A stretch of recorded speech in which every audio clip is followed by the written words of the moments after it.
ଚାଲନ୍ତୁ ଶୁଣିବା ଏକ ସୁନ୍ଦର କବିତା। କବିତାର ଶୀର୍ଷକ ଏ ବାଟରେ ଆସେ ଯେତେ ଝଡ଼।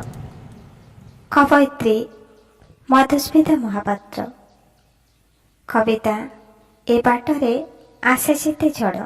ଏ ବାଟରେ ଆସେ ଯେତେ ଝଡ଼, ଥରେଇ ଦିଏ ପିଞ୍ଚରା ହାଡ଼।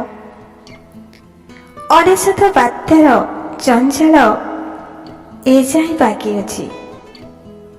ମିଳିଛି ଅଧାପନ୍ତରିଆ ସରକାରୀ ଅନୁଦାନ। ଗରିବର ଛାତି ଭାରି ଟାଣ, ସବୁ ସହିପାରେ। ଭୋକ ଶୋଷ, ଖରା ଛାଇ, ଲଜ୍ଜା ଅପମାନ, ଘୃଣା ଭେଦଭାବ।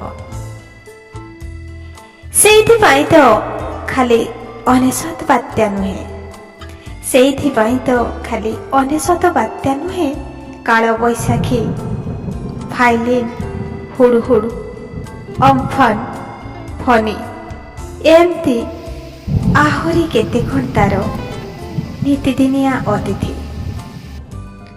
ପସରା ମେଲି ତା ଅଗଣାରେ ବସନ୍ତି, ତା ଛାତି ଚିରି ଲହୁ ଲୁହ ସବୁ ଶୋଷି ନିଅନ୍ତି। ସେ କିନ୍ତୁ ଭାରି ଟାଣ, ହାରିବା ଶିଖିନି, ପୁଣି ବଳ କଷେ, ହିମ୍ମତ ବାନ୍ଧେ।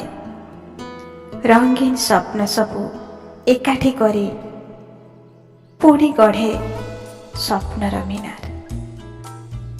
ବାର ବାର ଧକ୍କା ଖାଏ ସିନା, ବଞ୍ଚିବା ଭୁଲେନି। ନିୟତ ବଦଳେନି ତାର, ନିୟତି ବଦଳୁ ବା ନ ବଦଳୁ। ଧନ୍ୟବାଦ।